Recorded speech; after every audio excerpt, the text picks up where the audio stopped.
We are live. We are live on the Jeff Nosine podcast. I'm your host, Jeff Lopes. Super excited to have on today Amanda Lynn Mayhew. How are you? I'm good. How are you? I'm doing amazing. We've actually had we were going on for about a good 15, 20 minutes before we even got on. So yeah, it's an interesting conversation. I was introduced through a mutual friend, and when I checked your background and we started talking and all that stuff, I mean, you're doing a lot of things. You got a TV show, the hunting. What is it? It is actually the That hunting, hunting girl. That the hunting girl. hunting girl show. How long have you had that show on for? So we started in 2016 and it was called Just Hunt on Wild TV. And then we switched it over to Sportsman Channel in 2019 and rebranded it as That Hunting Girl. So it's my ninth production year right now. Which is pretty amazing. We're going to talk about that. You're into farming. There's so much about you, so many layers. But I want to always start off when I have interesting guests like yourself, like you're where you're brought up. We're both Canadian here. You're brought north, and when I talk about North Canada, and we're going to talk about where you give me a little your background, your story. Like where did you get into hunting? How did your family like? Just give me a history of growing up. Well, it all started in 1974. No, I'm kidding. Um, Northern Ontario, Manitowoc, very small remote town where I was born and raised, me and my sister. And my dad was a mechanic and he loved spending time outdoors. And so did my mom. My mom loved to fish. My dad loved to fish and hunt. And they were always together. So we always had family trips. But when my sister was born, she was premature. So she was quite young. And my dad would kind of like leave my sister at home. I was the older one and I would like travel with him and go bird hunting and those kinds of things. And then as I got older, I got interested in firearms. He always wanted to watch like Chuck Norris movies and things like that. And my mom was like, oh, I'm not watching that. So she'd be like, Mandy, come watch this with me. And then we just like would talk about, I don't know, I just got super passionate about firearms and fight scenes and all these things. And my parents put us in judo and was just like that's just kind of where it was all born. And we always went camping. We lived probably 75% of our time we were outdoors. Yeah, which is when you look at, I would say 95% of youth nowadays, that's the pure opposite. It is, and that's unfortunate. I was lucky Very. enough that I raised my children in a generation where I kept them outdoors and we went hunting and fishing and camping, and they have children that are doing the same. But this generation, yeah, it's really different. It's And it's only going to get, I mean, I didn't even think we were going to talk about this, but it's only going to get worse. I mean, I was talking to somebody the other day. I grew up in Toronto, so actually downtown Toronto, Canada, and I still remember it was so much fun. We'd have like 5 or 6 streets, and we'd have so many young guys where all the young our friends lived on all these streets. So we created ball hockey teams for each street. So each street had a ball hockey team. We actually bought jerseys, and after school we would have like this street versus this street, and we'd keep all the records and keep all the stats, and then have a finals this whole season. This is like ball. So you're literally get in the house, grab a peanut butter sandwich, and you're outside till it's you can't even see the ball anymore till your parents are screaming on the porch and you'd be running. And that was growing up. And nowadays it's totally different. Like my kids are I'm very lucky that I started physical and like fitness from a very young age. So both my kids work out with me. They're both health fanatics. They both eat extremely healthy. They work out every day. They're 15 and 17 now. So, and they both play sports and are active. So I've kind of kept them in that range, but the whole hanging out with your neighbors and doing stuff, that they don't even see that anymore. It's very, very rare. yeah, that's I don't even know what to say about that. Like my kid, like I said, I'm lucky that my kids still do that. Like Yeah. last night, my middle son came home and he was like, Mom, can you come watch the grandbabies? I want to go snowmobiling with my buddy. And I'm like, sure, Yeah, that's awesome. absolutely. That's awesome. That's awesome. So hunting, when did that become something where you looked at it as a career? Like, well, give me your career path, Oh how it led God. that way. I never did. I actually I just hunted. That's just what I did. And every chance that I had, I just hunted. So I moved to Waterloo in 2001 because I was into fitness so strong because I was diagnosed with Graves' disease. So I was like, I'm not taking pills, I'm not doing all this stuff. They radiated my thyroid, and I saw Chuck Norris on a commercial, went and bought the total gym, got myself in shape, went and just kept going to the gym. and created a fitness magazine that was ad free. I have a whole Chuck Norris story, by the way, but moved to Waterloo, started doing figure bodybuilding, like at the Stratford shows and stuff. And while I was doing that, I was still hunting, and social media came on in 2007. So I was on Facebook and I was posting, like, I'm going moose hunting, I'm going bear hunting. And it was just doing my regular, like, this is just what I'm doing today. And as I was writing the magazine, senior editor Patrick Walsh from Outdoor Canada, him and I kind of got in contact with each other, and I was like smashing editorial and journalism ideas off of him. And he kind of was recognizing what I was doing. So they had an Outdoor Canada show in 2011 in Toronto, and he asked me to be part of the hunting panel, women's notable hunting panel. He's like, "Do you want to come and talk about hunting and how you got into it and stuff?" And I was like, "Sure." So did that, and it just went into a snowball. So Bass Pro was like, "Hey, do you want to come do a day at Bass Pro and meet people?" And then that turned into Cabela's ambassador, and then I was writing columns and just doing like kind of little bits and pieces. And then I got on to be the ambassador of the Toronto Sportsman Show. So I was there promoting women in the outdoors. And then I created Just Hunt. And Just Hunt, I didn't really know where I was going with that, but I knew that that's what I do. And while all this time, I held full-time positions. So I was the gun girl at the gun counter at Shooter's Choice in Waterloo. I sold guns. I worked for the provincial government at Service Ontario, moved over to the Ministry of Natural Resources.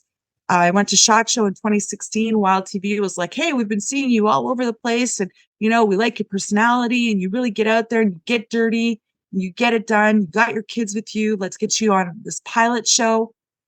And I said, "No, I'm not going on TV. Are you kidding me?" And so they asked, and they made it like sound really good. "You only have to do 3 episodes. We'll send a cameraman. All you have to do is just hunt." And I was like, "Oh, well then, okay." So we started with that, did 2 seasons, 3 episodes each. And then it got so much feedback from the audience that they were like, "Okay, we're going to give you a full season of Just Hunt. Go do 12 episodes, have fun." I did that, started traveling, did like Newfoundland and a couple of, because I only really primarily hunted in Ontario. And then I flipped over to Sportsman Channel, and now I'm like all over the world. So last year I did like Africa, Mexico, Florida.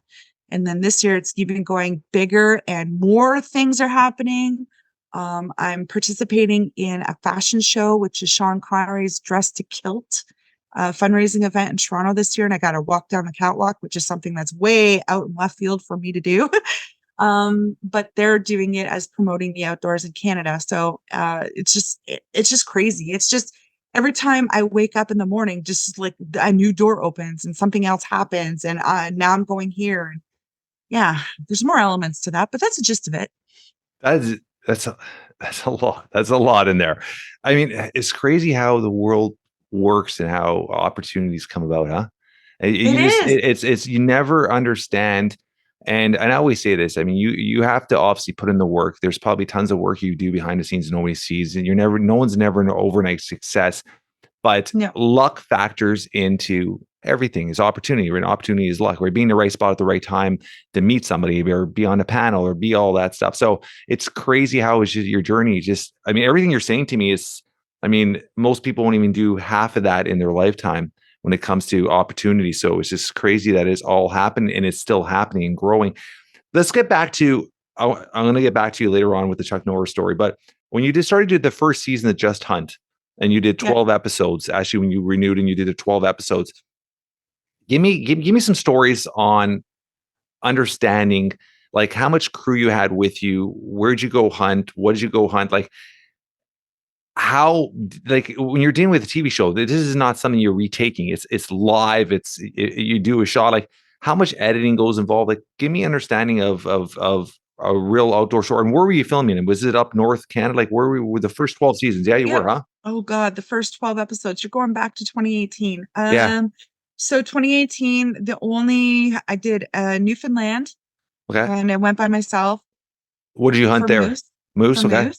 So I shot my first bull moose in Newfoundland with my grandfather's rifle. All of the hunts that I've done have been with my grandfather's rifle. So Which it's is something that's pretty in the family. awesome. Pretty awesome. I'm very sentimental that way.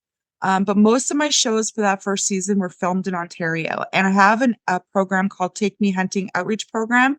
So that was a filler show as well. So I took a group of girls that had never been hunting before. They just got their farm's license and their hunting licenses, and we went grouse hunting, and we made like a super fun show out of it. I did some fishing, bear hunt. Oh God, I can't remember. I'd have to go on my website. See the bear hunt. See, I how does that even work? So you get a tag for bear hunting? I would assume that would be pure legal. It's not, is it? So bear hunting opens in Ontario. So there's a spring bear hunt now. They Yeah. have closed it for a number of years, and a fall bear hunt. And you have your outdoors card, you buy your bear license, and you just go bear hunting. So we normally set up a bait site. So we have the bears coming in, and it's probably the most enjoyable hunt because you can study their behaviors and check them out. You always have like multiple bears coming in. Actually, my 12-year-old shot his first bear when he was 12. And it's just, it's an amazing hunt. Like for myself, I've shot so many bears that I don't really care to shoot anymore. I'd rather see someone else shoot bears. And it's good eating. It's great eating. And I don't know what to say about it, but it's how I mean, have you had any encounters or scary situations when you're dealing with that? no. No, you haven't, huh? People know me, and like even my son, when he was 9 years old, we went bear hunting in Manitowoc, and I'm like, okay, I'm just gonna get out and check this, and there was nothing there. We drove down one of the trails. There was a bear on the side of the trail, and I'm like, okay, Mackenzie, you stay here. Here's the camera. Mommy's gonna get out. I'm gonna go see if I can get that bear. And he was just like, what? And so I got out of the truck and I crossed the road, and I was walking towards the bear, and the bear was walking towards me, and we were getting closer and closer and closer. And he turned broadside, and I picked the gun up and I took one shot, boom, down. And Mackenzie was just like, Mom, you're walking towards that bear. And I'm like, yeah. It's no big deal. So, and I do it all the time. Like we'll see a bear, we'll go bear hunting, and I'll grab one of the girls and I'll be like, okay, let's go, let's get closer. And they're like, what are you talking about? So you can just, I don't know. It's probably because I've done it for so long. You can tell when a bear is gonna do something. Even though a lot of people say they're unpredictable, you got to pay attention. Watch their behavior, watch their ears, watch how their body language is, and you can just kind of tell. So plus you have a gun. Like, I don't know. So what are you looking at weight wise for some of these bears? I was going to ask you is once you do, so even like taking it and slapping on the truck, like this is not, I was gonna say, this is not something that's very light. And No, so, and I'm thinking soaking wet. I'm not going to ask your weight, but you're pretty petite. You look pretty petite. So how do you get? And you're there with your son. Like, how do you physically get it on the truck? well, on that one, I had to go get my dad.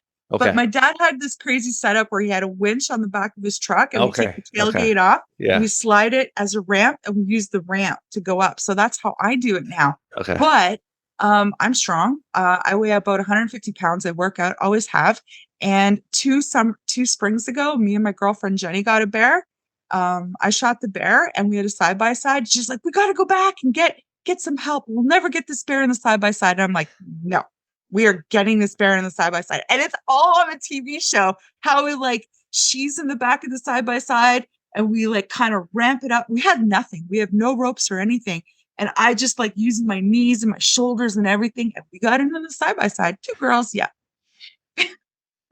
So when you're saying you're filming this all, is there a camera crew? Is this physically No. there is? No. So how are you filming? You just set up a tripod? Like what are you doing? Yeah. That's what you're doing. Yeah. So two things. When I did the Just Hunt series, I did have a cameraman, and unfortunately I fired him because he was just very rude. And a lot of cameramen are not hunters. So I was getting irritated at like people making noises when they shouldn't and stuff like that. And I'm like, okay, like this is enough is enough. I know how to work the camera now. When I first started, I had no idea about any of it. But then I caught on really quick. I knew what shots to take. I do a lot of B-roll. I know I have to get my A-roll done. And so when it comes to like, so say we're bear hunting, we're in a tree stand. I set up the camera. I set up 2 cameras, and maybe another person has another camera, and they're in a tree stand. They're filming me. I'm filming where the bear is. We film like leaves fluttering and stuff like that. So we got all our B-roll, and then the shot. So the kill shot And then we get down and we have to do processing or pick the bear up or whatever. We put the camera on a tripod and we just hit record and we do whatever we need to do. So it's kind of like the cameraman's there, but he's, a tripod and doesn't tell us what to do. So it's a lot easier. I went to Africa this year and we have an amazing show. We have 2 episodes out of it, 4 girls, and they all did their own self-filming. And they just, I don't know. It's real life. And there's no second shot. There's no like, Yeah, I was about to say that there is no second shot. There isn't no second shot. So when you're doing this, sorry, go. My show is just that. There is no like, if we miss the kill shot on TV for some reason, we don't get to do it again. We just explain, this year I shot my turkey on the run. The turkey wasn't supposed to be there. I was supposed to be going to my blind, and all of a sudden the turkey was there and I didn't get it on film. But I did the interview on film talking about what had happened. So, sometimes that happens. So when it comes to, you're doing I'm assuming your own production as well. So everything, production, editing, you're doing all that, or you have I don't do the editing. I have an editor. Okay. So your contract with the TV series or the TV station, essentially, you got free range at pretty much everything, which is incredible too. Yeah, I can go where I want, when I want, with whoever I want, just as long as I'm paying attention to the regulations and rules. And, there's some things that you just can't do, like can't really process on TV. You gotta try to show minimal blood and those kinds of things. So it's pretty amazing. So now you said you did Africa, you said Florida. Florida, yeah. Is it Florida? Hunting. I was gonna say gator hunting. How was that? Was that your first time doing gator hunting? Yeah. Yeah. And we actually got to film it at the same place where Swamp People is filmed. So it was really crazy. It was so awesome. You fish for them. So you throw in a fishing line, you reel it in. And as the alligator is closer to you, you hand your rod over to the guide. The guide hands you a 9mm carbine, and you got one shot. And it's just like they said it's like a quarter. It's like a size of a quarter on the top of their neck or their head area, right? Yeah. And boom, one shot. And he was just like, "What are you, Dirty Harry?" Because apparently he had a girl in there that morning and she shot at an alligator 6 times and she still didn't kill it. So it was super fun. And then we reeled some more in. We didn't shoot them. And this is on a small little boat. No, we're on land. We're standing on the shore and we're reeling them in. So from the shore. From the shore. So there are all kinds of like little ponds in this. I'm just thinking of Swamp People, the show. My dad used to absolutely love that show. So I'm thinking of Swamp People where they would be on these little boats and you're like, if this thing tips over, you're done kind of thing, right? So the one alligator that we were reeling in, I was backing up as I was reeling in, backing up. There was an alligator standing behind me. We didn't even catch it till we looked at the footage later. Yeah. I was like walked into an alligator. What are you looking at size-wise for some of these? The one I shot was 8 feet. Which is pretty. Like I picked it up, put it over. I was going through your social media this morning just to get an idea of you, and I saw that photo. I'm like, okay, that's pretty. I just got the alligator skull back at Christmas time. It looks friggin' amazing. Oh, you got it back, huh? Mm-hmm. Got the skull back. I'm still waiting for the hide. Yeah. So when that's the thing too. Go. All the animals nothing goes to waste. So me and my son Mackenzie went to Newfoundland. We shot our moose. He got his bull moose. I got mine. We got all the meat. We just got the hides back. So they're new comforters for our beds. And we took the skulls. So I've been whitening the skulls. We got the hides back for our beds. And the meat actually went to a gala that I had for Take Me Hunting. And we fed about 100 people moose, sweet and sour moose meatballs. So it all like kind of everything I do is forwarded into something else. Which I think is so amazing. So let's talk about those skulls. What are you going to do with it? Just display pieces for your... Yeah, those will just be display pieces. Okay. Because, yeah. So when you're looking at, when you're looking at a hunt and obviously, I mean, your freezer, I'm assuming is all full of your own hunt. Yeah. Let's talk about it. Somebody that doesn't understand hunting. My wife's old boss was a moose hunter. Like he would go once a year with his buds. They would hunt moose up north. Yeah. Before it would obviously get their tag, they would hunt moose. And I remember hearing stories where as soon as it's done, they already have a butcher up there. They know a local butcher. They would bring the moose to the butcher. He would do the cuts, whether steaks, ground beef, like everything's done. So when he comes back, everything's packed, ready to go. And he's in his freezer is set for the year. And so is that something where you guys focus on, where you guys Yeah. already have do you do your own butchering, or you have a butcher that does all that for you? You do everything your own? I do my own butchering, except for if I have like a back-to-back hunt. I've gone to the butcher twice, and that was last year. I had two back-to-back hunts, and I shot a deer, and I had to bring it to the butcher because I just didn't have enough time to get it done before moving on to the next one. Yeah. But for the most part, I do all my own butchering. We do pigs here at the farm. That is my favorite thing to butcher. I love it. And the it's so rewarding because you get to like roll up your roasts and tie them. You have your chops that are like 3 inches thick, and it's just amazing. I love it. It's I'm smiling because you could put 100 females in a room, and reality is most of them would be like freaked out by what you're saying because they wouldn't be able to do that, right? And it's amazing how it's just so natural to you. And who taught you how to do all these cuts and how to do all this? Is your dad? You learned on your own? Yeah, yeah. So when it comes to like the cuts of a pig, Yeah. I learned that on my own because nobody had ever done a pig before. My dad was like, "You're gonna do what?" And he was there and he helped my husband like they shoot the pigs. You gotta shoot them at the same time because if you shoot one and not the other, then the other will stress out because they were raised together. So and then they hung them from the tractor, they gutted them, and then they bring them in, they cut them in half, bring them into the shop, and I butcher them. And my dad will just sit there with a beer going, "You should do this." But he like when I was younger, he always had a moose, so he would hang the moose. I'd help him take the hide off, and then he would show me like the muscle groups and where you cut and everything like that. So that was like the majority of where I learned how to cut an animal up. But when it came to the pig, it was I wanted pork chops, I wanted butterfly chops, I wanted steaks, I wanted all these certain things. I do my own bacon. Oh my God. And like and I did it all myself and I learned it all myself. And it's super rewarding. That's amazing. That's amazing. So growing up, when your first time you did all that stuff like that, I mean, how did you react? How did you get into it? Like it was just naturally seeing your dad do it, huh? Yeah. It was just Yeah. like, oh, Yeah, that's cool. awesome. Like I remember when I was like 6, 7 years old and my dad would go out with his buddy and come back with a bear. And I was like, what? Ta- That's ta- so cool. I want to go. tell me about what you said there, and it's something I got the curiosity when I hear stuff I don't know about. So you're saying you have to kill both of the pigs at the same time, or one will stress out. I've never heard that Yeah. before. So what happens to the other pig It'll if it's get like blood splotches in its meat. So it'll stress out because something happened to the Seriously? other pig. Yeah. Seriously? We did that the first year. We learned the hard way. So we did it the first year. We shot one pig, hung it, processed it and everything. And then 2 days later went and shot the next pig. And it was just like all the where you know how pig is like a whiter Yeah, meat. yeah. It was just all blood splattered all through it. So I had called somebody and I'm like, why would this happen? And the butcher had said, because when you have only two pigs, then you need to shoot them both at the same time because the other one will stress out. So you Mhm.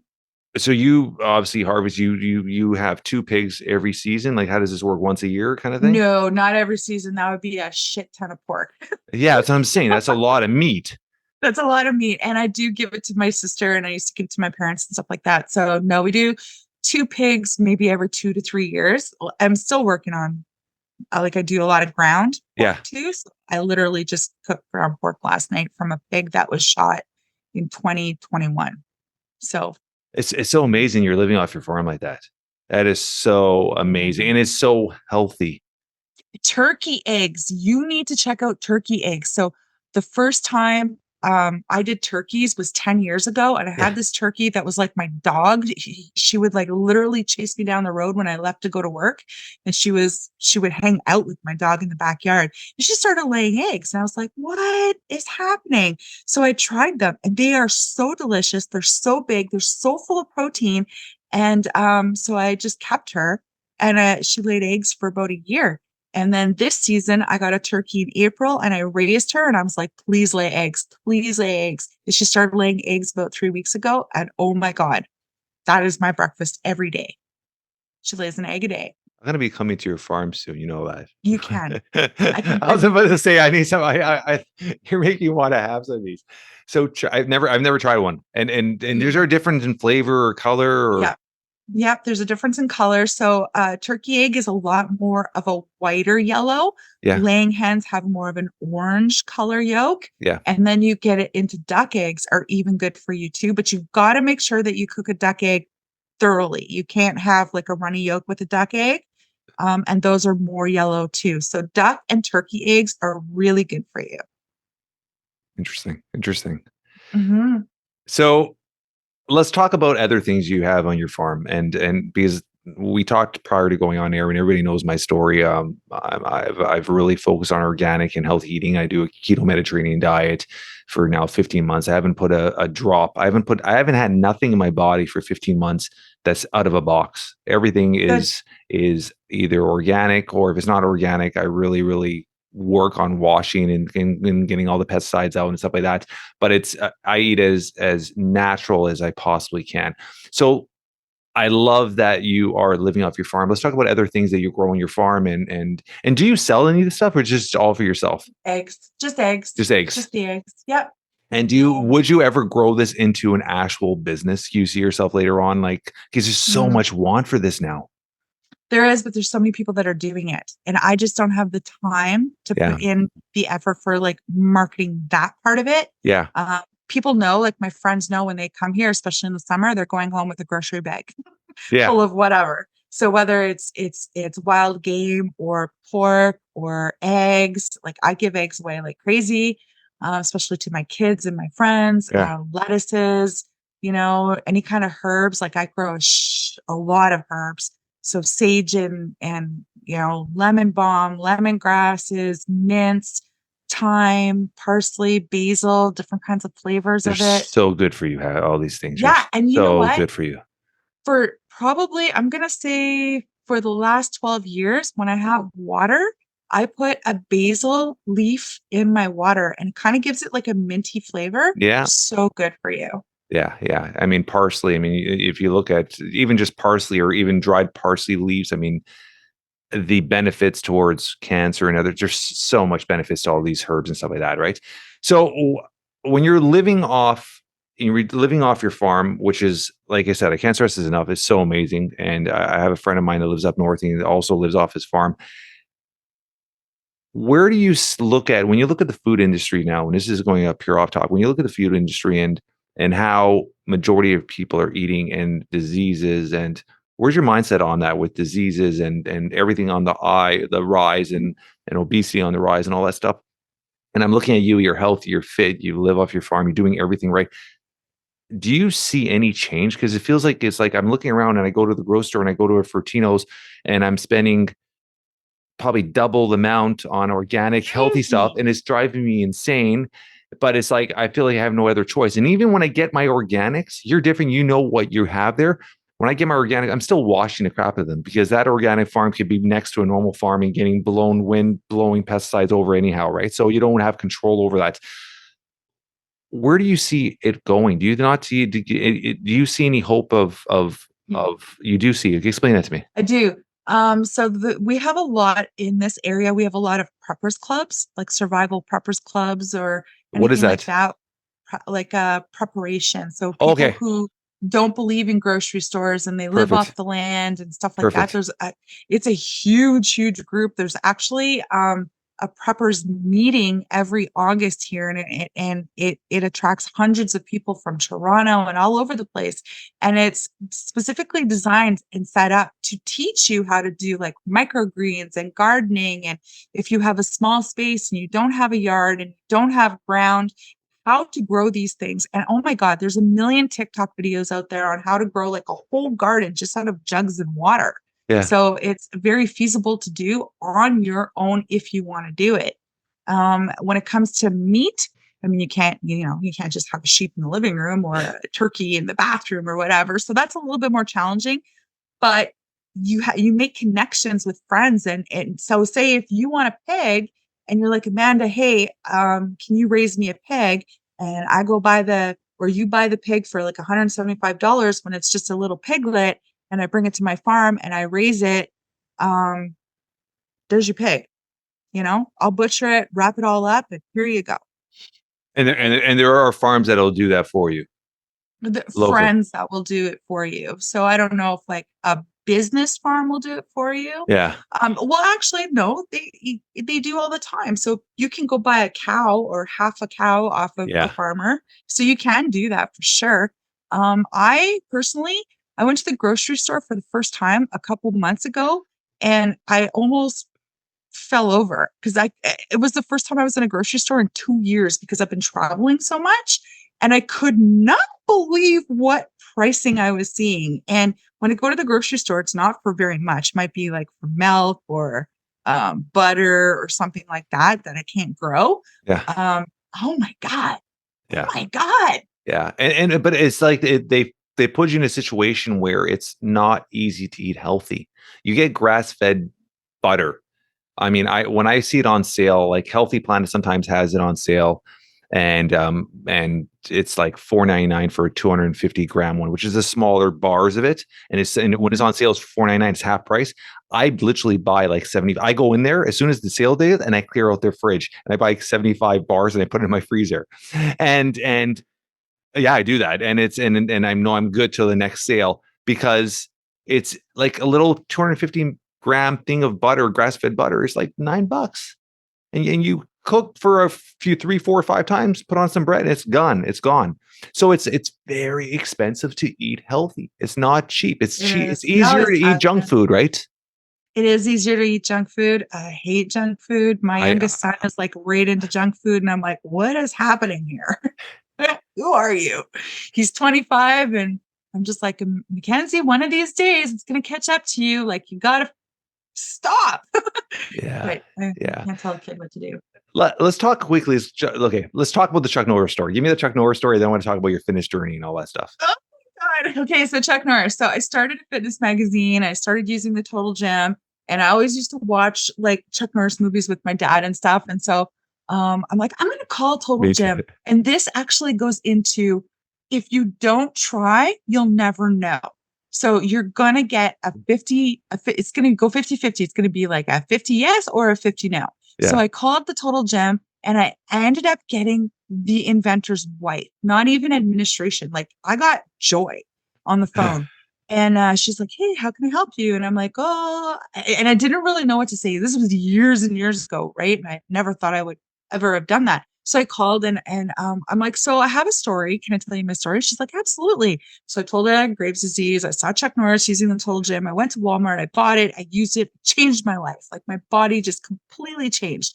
And I'd be on it for hours, and Mackenzie'd be on it with me. It's just a little benumb. And then I said I started a fitness magazine because I'd go to the gym on the treadmill and I'd try to read a magazine. You had to flip like 13 pages in to find an actual story. And I said, so I just, I wanted to tell you my story and see if there was like any kind of collaboration or anything, you wanted to do. And she's like, oh, well, what do you want to do? And I'm like, okay, well, I'm just going to ask. I'd love to do an infomercial with Chuck Norris. And she laughed at me. She's like, girl, you have the biggest set of balls I've ever met on a girl. And I was like, oh, okay. And she's like, let me think about this and I'll get back to you. So a couple weeks later, she called me and she's like, Amanda, would you like to come to Houston and attend Chuck and Gina's Kickstart fundraiser for kids? And I was like, yes. And so I got invited for the first year, and I got to have dinner at the same table with Chuck and Gina and like the doc from the Love Boat. All these people, the only Canadian in the room. George Bush was sitting behind me. Like, it was just mind blowing. And it was so crazy. So I got to go back every year. There's pictures of me giving Chuck Norris my wild game cookbook, and I got him a t-shirt that said, I am fitness. And it's just like, yeah. And I'm going to continue this really quick. I went to SHOT Show, and I don't know if you know what that is, but it's a big industry show in Vegas. And the last time I went was in 2020. And I was doing a podcast with one of my buddies, and he's like, oh, Chuck Norris is at the Glock booth. You should go say hi. And I'm like, yeah. maybe I will. So I went over and I stood in line, and this guy that I stood behind turned around and looked at me, and he's like, the cutoff is here, and you're just gonna have to come back another time to meet him. And I was like, huh, that was kind of rude.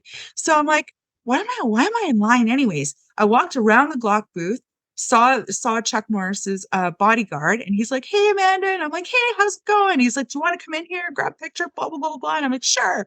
So did that. We exchanged autographs, took pictures, hugged Gina. You know, Gina and I are really like good friends for being as far apart as we are. Yeah. And went back to the back of the line, tapped the guy on the shoulder, and was like, eh. And I walked away. And I'm not that kind of person, but he was so rude.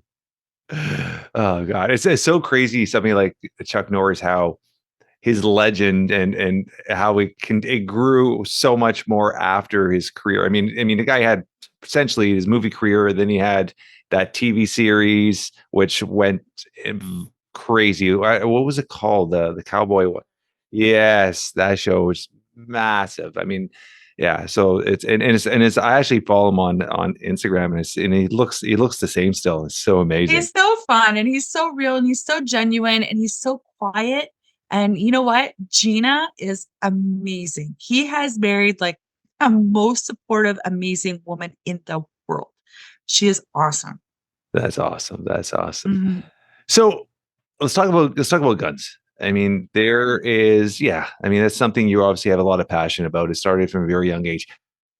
There's so much controversy with guns, and you're dealing with, and you're dealing. Yeah, let's go there. Let's go that way. I'm not. I'm.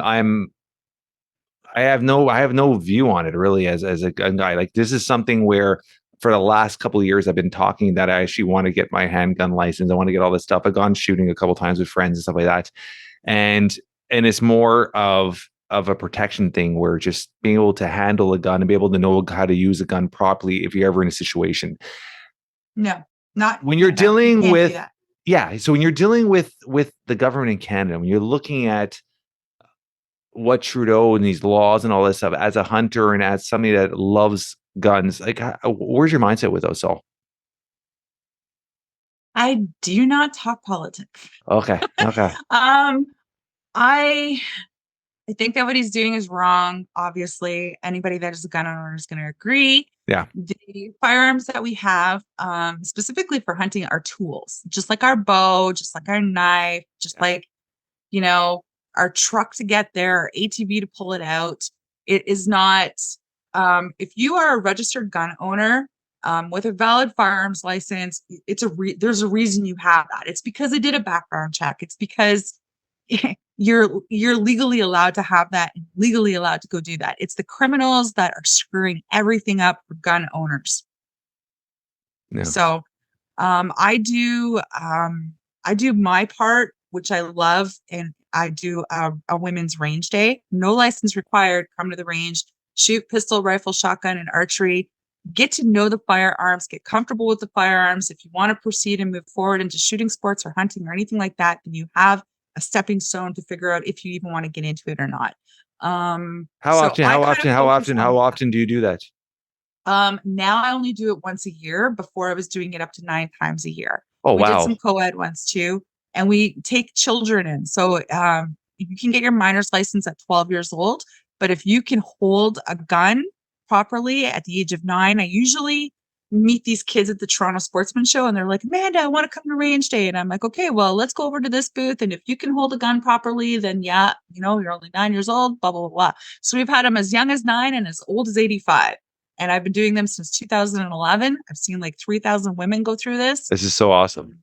And over 95% of them go forward to get their firearms license and or their hunting license. So that is a really big deal to me. And I think the more you introduce it, especially to women, Yeah. because they're going to introduce it to our children, which therefore carry on their generation and our hunting heritage and all of that stuff. So, and a lot of women want to get out there hunting because they want to put meat in their freezer to feed their family. That is like increased incredibly over since like COVID. So the last 3 years, I do a take me hunting event, and I am like, just my inbox is full of women that are like, I want to go, I want to go, I want to go. And I'm only one person. It's crazy you say that because I remember listening on a podcast with Joe Rogan and he said that too. I mean, the amount of in the US and Texas and whatnot, where he is now, the amount of individuals that are, because of COVID, are looking at different options for obviously filling up the freezer and stuff like that is grown drastically. And I love that you're bringing that up. So that is bringing obviously a lot of awareness to supply chains and stuff like that, where Yes. being self-sufficient and doing your own stuff and being able to hunter gather for yourself is growing the excitement of it. Where do people go to learn more about? It's like, where do you have a site and stuff like that? Let's talk about that Oh, quickly. yes. Yep. So if you want to get involved in one of the hunting adventures, justhunt.ca is my website and everything is there. Old episodes are there, a whole bunch of articles on Take Me Hunting and just my adventures. Sign up for Take Me Hunting, Take Me Fishing, Take Me Off-roading, snowmobiling, ice fishing, destination retreats. There's like, I do everything. I have this email in my inbox. This guy saw me on TikTok the other day, and he is 58 years old. He's from Edmonton, Alberta. He's got a cardiovascular issue and a couple other things going on. And I love making dreams come true. This is my biggest thing that I do. And there are tons of videos out there that describe it. And this one gentleman is like, Amanda, like, if there's any possible way to make my wish come true, I want one final hunt, and I'm like, been racking my brain for 3 days trying to figure out how to make this happen. So I am going to figure it out. I'm emailing him back and forth this morning, and he can't really walk. But I had a girl who wanted to go bear hunting a couple of years ago, and she has blood cancer, stage 4 blood cancer. And I took her bear hunting, and she shot her first bear, and she was like over the top, over the moon. There's a whole episode on it. Um, she went through kind of hell and back to be able to do this. I sat with her. I was with her every step of the way. And she was rewarded with a freezer full of bear meat that she provided for her own family. Her husband was so proud of her. And this year, I took a couple of girls deer hunting, and 2 girls shot their first bucks. One had never been hunting before, a day in her life. And it was the first morning. Crossbow, an 8-point buck came out in the first hour. She did an excellent shot. She harvested this deer and she brought it home and she fed her family. And the other girl was like, she was a hunter, but she'd never sat by herself, never sat in the dark before, never shot a buck. So I talked her into, like, we'll drop you off at the stand. It's going to be dark, yes, but you're going to be safe. You're going to love, and you're going to be so proud of yourself when that sun comes up and the animals come out. And, you can say, I did it by myself. And she did. And she got her buck. And those are the stories that are like, I love them. Sorry. Let's talk. No, I love it. I love it. I love your excitement, and I love everything you're doing. Let's talk about bow hunting, where it's become very popular now, and I'm saying popular maybe because the people that are talking about it have massive followings. Joe Rogan's massively, Cam Hanes. Do you ever heard of Chad Mendes, UFC? Google Chad Mendes. He's a UFC fighter, MMA fighter, very popular, but now he's retired, and he runs similar to you. He does expeditions like hunting and fishing, and he has his own hunting line and spice line, and he's really into that. So the bow hunting world is really, really taking off. Where the popularity is, that a good thing or a bad thing? It's a good thing. Okay, If they take away our because guns. yeah. So I went to Africa and I shot every single one of my animals with bow. And it was pass through, kill shots, no wounded animals. And I have never been so proud of myself in my life. I practiced my. I was going to say that when did you start bow hunting? Because that's obviously something that's it's obviously taking off popularity now. But is this something you've been doing for a while? It has been something I've been doing for a while. I shot my first deer with a crossbow in 2011, and I would only take the bow out once a year. I was mostly a gun hunter, Yeah. but over the last 4 years, I've harvested quite a few animals with the bow, mostly deer. Yeah. And then changing my setup and practicing all summer before going to Africa, I was able to harvest like big animals with the bow. So the wildebeest, the kudu, the gamsbuck, the water buck, and impala. Impala is the smallest of them all, but the hardest of them all because they're skittish. I was gonna And say there's speed, huh? yeah, and I did an amazing. We got it in slow motion, the footage. It Yeah. was amazing, and it's just like, and all my animals were like 60 yards from where I shot. So it was just like there's some like trailers and teasers and stuff on YouTube Yeah. on it's just a bow hunting. Okay, gun hunting is one thing. It's exciting. It's like you get the bang, you get you get the whole gun feel. With the bow, completely different. It's so much more rewarding because sometimes you got to pull back and hold for quite a piece, and you got to Yeah. wait, and you need to in your head, like, I need to make that ethical shot. But a bow will destroy an animal, and a broadhead will destroy an animal more so than a bullet. A bullet's just going to go through, hit something, whatever. Yeah. If you make like a slight, say you're a little to the left or a little to the right, and that broadhead is in there, as if the broadhead is stuck in there, as that animal runs, that broadhead is still doing its magic. It's still working on that animal to, Yeah. let it expire. So I think bow hunting is more challenging, more rewarding. I was gonna say it's physically a lot more challenging. Physically more challenging. And yes. I'm assuming it's a lot more difficult as well. It is. There's a lot more moving parts. Yeah. Right? Where if a bear comes up, you can kind of slowly sneak up and get your gun and then, place yourself how you need to. Would you But feel comfortable doing bow hunting with the bear? My kids have all shot their bears with bows. Seriously. Okay. That changes that. Yeah. I haven't. I don't in my head, I mean, it's like the bear's coming at you. It's I don't know. Obviously I've never done it before. So in my head, I mean, it's more time consuming, and and you could, the nerves, yeah. How that? Like that's like 3 seconds. But the quality and the ingenuity of bows have drastically changed, I'm assuming, and they're constantly changing. I shoot APA archery, which is a Canadian made bow in Saskatchewan. Okay. And it is like right here. You.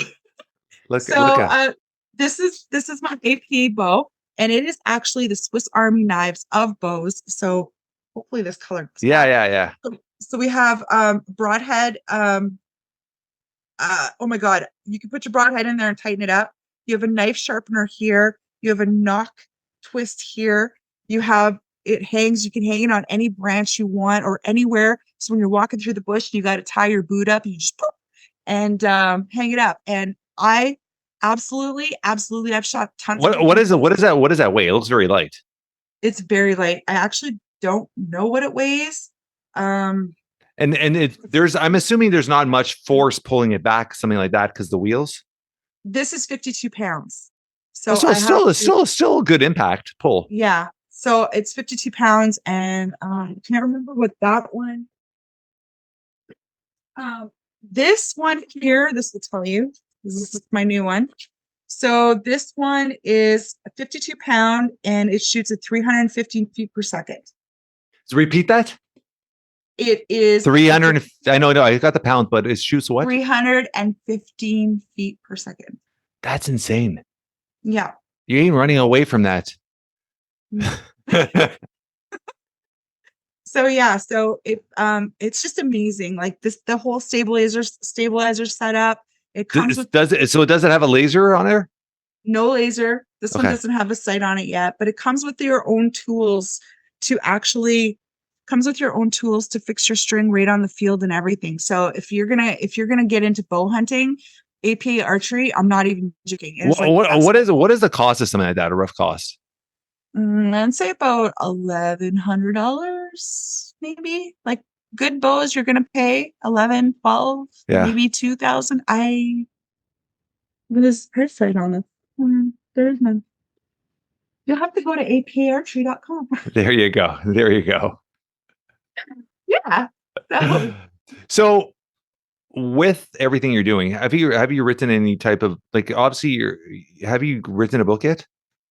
Have I written a book? Yeah. I'm in the middle of writing a book. Okay, I was about to say that there's so much knowledge that you could be passed? Are you doing it as more as stories or more of a learning experience, like how to do things? I don't know. So I've called it Wild and Free. And I think I'm going to do the first book. The outline is kind of like fiction based on reality. So it's Okay. about a girl that grew up and her purpose in life and, the things that she's done. So kind of taking into take me huntings and range days and sustainability and conservation and all that. So I think the first book is kind of outlined that way. We just kind of put it together about a month ago. Um, I don't know. I know a lot of people have been like, Amanda, holy crap, you've been through so much, your fitness, your health, your parents, your family, your kids, all this stuff. And you're a female sole proprietor, entrepreneur, TV show, um, keynote speaker at events. Like all these things are happening. Put it in a book. And I'm like, I don't, are people really going to read that? I don't know. Yeah, I I don't mean, know. if you grab enough of the following, I mean, you will be able to push that. But I mean, having a book where you're teaching, I think, especially working hand in hand with your adventures you sell and all that stuff like that, like teaching how to, whether it's the butchering side, whether it's the dealing side, or whether it's explaining this, just going through stories of what you've done plus lessons.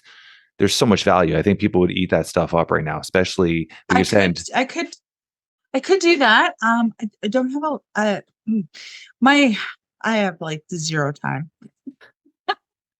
But yeah, no, it's on the plate. It's there. I write a lot for other Magazines, publications. Yeah, publications. newspapers and publications. Northern Outdoors or North American Outdoorsman out of the States I write for, and I write for Canadian Access to Firearms. It's a newspaper out of the Yukon. I write for them every month, and I'm just doing an article for Safari Times about Africa.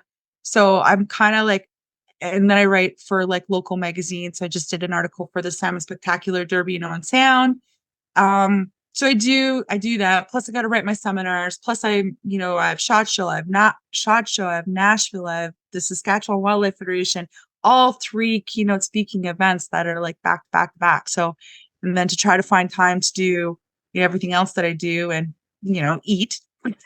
When you it's, look at it's kind of, when you look at yourself, Amanda, when you look at yourself now, and do you ever sit back and reflect on hunting with your dad and yes. where, Oh my like, God. where, like, never in a million years, like most people would ever dream of, you're doing all that now, and you're doing it at such a high level, and you're obviously inspiring probably millions of other women doing it as well.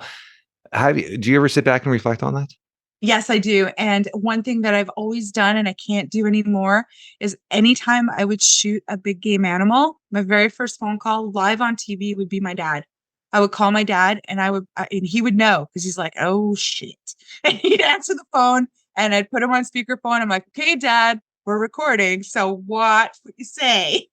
And he's like, what did you shoot? How big is it? Where are you? And then he'd be like, I'm so proud of you. And it's kind of actually it's part of my seminar. So the one episode where I shoot an elk and you can see it on YouTube right now. It was in 2019 and I shot my first bull elk and I'm trying to call my dad and he's trying to call me back. We're trying to take pictures and we have the video camera going and it's a massive snowstorm. We're in the middle of this big field and it's just chaos. And it's just me and my buddy Kyle. And then finally my dad gets through and I answer and I'm like, Dad, and he's like, Daddy.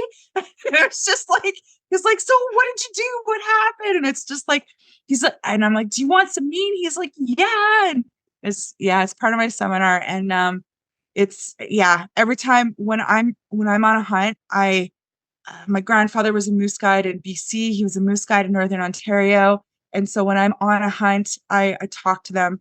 My uncle Jurgen always asked me to go deer hunting with him on the island, Lake Superior. And I always said, well, I'm going to go with my dad because I don't know how much time I have left with my dad. So I'm moose hunting with my dad.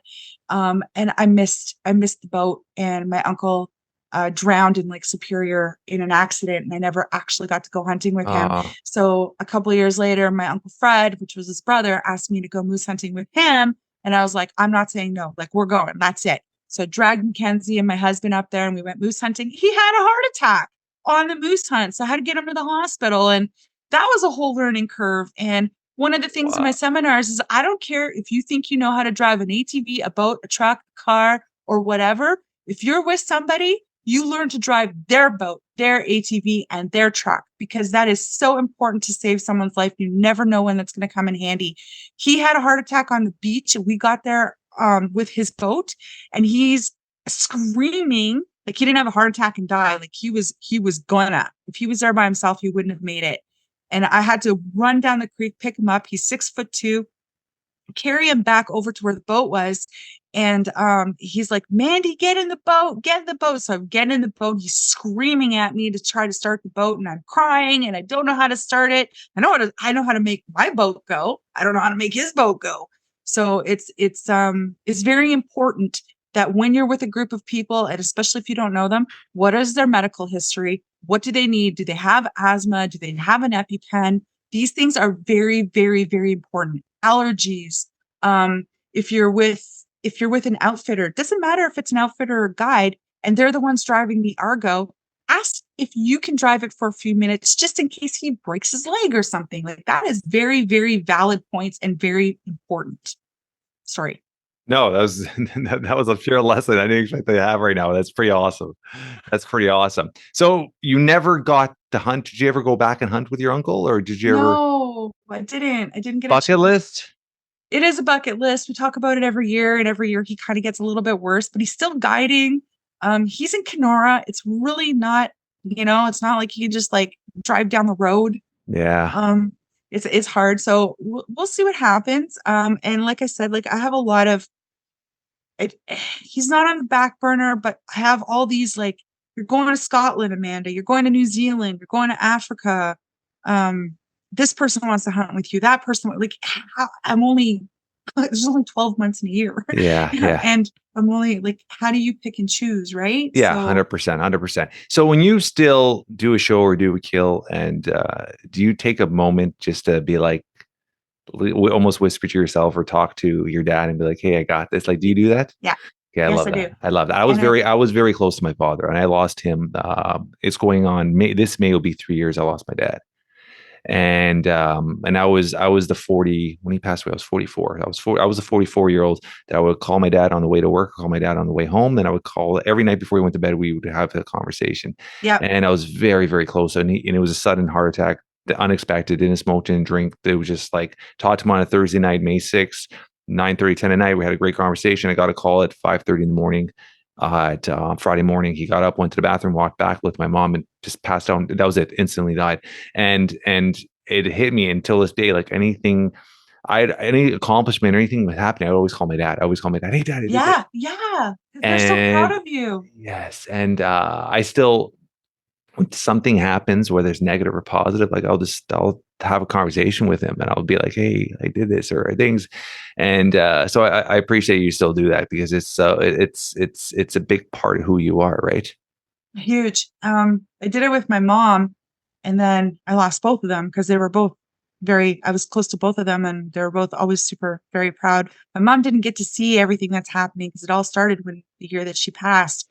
But my dad watched me grow, like, he didn't see the Africa or the alligator or things like that. Like, he was like, wow, like, I turned on Sportsman Channel and there's my daughter. Watch That Hunting Girl with Amanda Lynn Mayhew at 7:30 on Mondays. And he's just like, I tell everybody. And he was like super proud to wear his Just Hunt jacket with his name on it. He burned, it's on the wall right in front of me, and it's a piece of wood, and he has his words burned into it to tell me to never give up and never. What are the words? You want to read it? Yeah. So it said, live your dream, do what you love, cherish every moment, be brave, take risks, create your own happiness, have an open mind and heart, make a real difference, never give up, dream big, be fearless, make every moment count. Today is the day, just do it. And just do it is the biggest thing. So he gave me a birthday card the year my mom passed away. He was living with us, but in it, my dad did hashtag.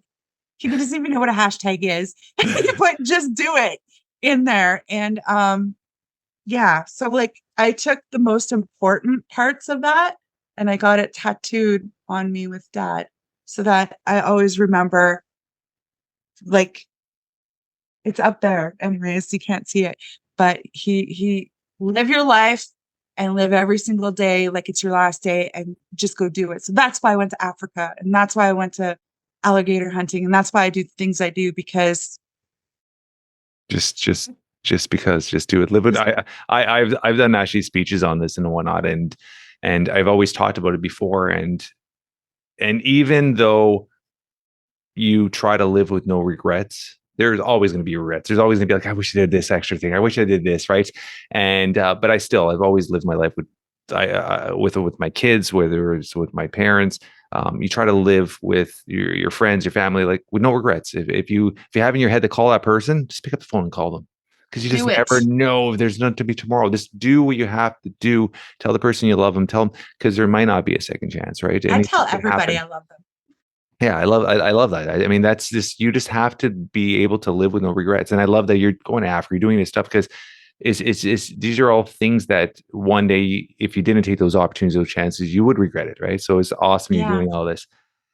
Give us, over the next, where do you see yourself going with this? I mean, you're doing the show, you're just so much happening right now. Like, So I want like a lodge, or so take me hunting. I want to take it to the next level. I want to be able to have a place where people can come to do take me huntings, and I don't have to like, okay, I'll meet you in Sturgeon Falls, or let's go to New Lisker, yeah, or let's go to Alberta, or whatever. Like yeah, I've been looking at land in Saskatchewan and Alberta to see if I can like somehow make something like that happen, where it's the Just Hunt Adventure Lodge where you can stay, play, and learn.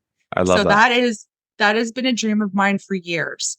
So I have a retail as well, like I do Yeah, clothes, and I custom design, and I have custom um, camouflage. So it's not Realtree or Mossy Oak; it's actually Just Hunt Camo. It's the only one out there.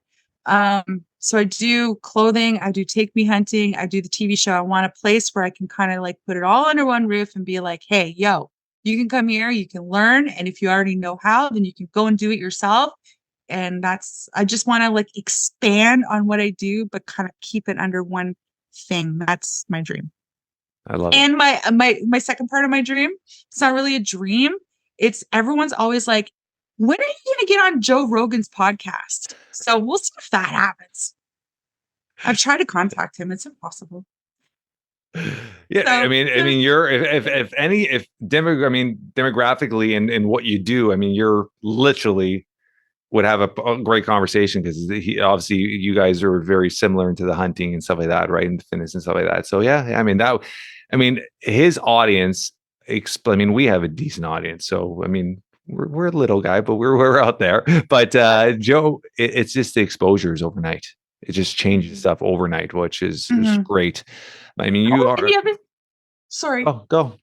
The other thing I want to do, and why Dave and I have been like chatting so much back and forth lately, is because I want to do like some crazy thing in the movies. I want to like be a stunt person or do something like, people are like, oh my God, Amanda, if you ever got into the movies, you'd be like the female John Wick, you know? Like, I just want to do something crazy. I'm going to be 50 this year, and I just want to do like something that's just like over the top, that is like completely out of the box, besides the fashion show. That's kind of more of a completely different realm. But I want to do like, I don't know, just want to get Yeah, on the big screen and like yeah. pretend fight scenes and stuff like that. I You almost want to do. be like Black Widow. I love it. You're doing awesome. You're doing awesome. Where can your audience get a hold of you, watch you, follow you? When's your TV show air? All that stuff like that. YouTube channels. Give me all the information. Justhunt.ca. You can find everything there. All the social media links are very easy to navigate through. You can watch That Hunting Girl Monday nights at 7:30 on Sportsman Channel. And if you missed it, it airs 4 more times during the week. And if you go to justhunt.ca, you can see where I'm going to show up at personal appearances, different trade shows, and all the events that are happening. And you can join yourself. This is awesome. This is awesome. I appreciate it. I'm sure I'll have you back on. There's a lot happening there. Maybe when when you get the role on TV or something like that, or you get on the Joe Rogan. But this has been awesome, Amanda. Anything you want to leave with our audience? If you want something, just remember that if you can accept a 50% no, then you can accept a 50% yes. And you're never going to know unless you try. Yeah, yeah, it's so true. It's so true. I mean, what's that saying? You lose out on 1,000% of the chances that you never take, kind of thing, right? So it's just that mindset. You just have to. You're a perfect example. You just never know what comes out of something, which is crazy. Like when you started with, you said you're just at the show, and how it's just brought into a TV show and appearances, and you've become this household name as a female hunter, and you're obviously being inspiration to other female hunters, and everything you do is, it's crazy how it just evolved. And it's been a very short period, Very short period. It's been 8 years. which is crazy. Which is crazy. I Mhm. mean, so congrats on all your success. I'm very glad we connected. I mean, springtime. I'm going to be reaching out to you and come getting some eggs at your farm for sure. I think I'm gonna try and hook you up with some turkey eggs here sooner than later. Whenever I'm excited to have that, and I'll promote it, and excited to try them. So thank you so much for this. Thank you. Thank you for having me. It was so much fun.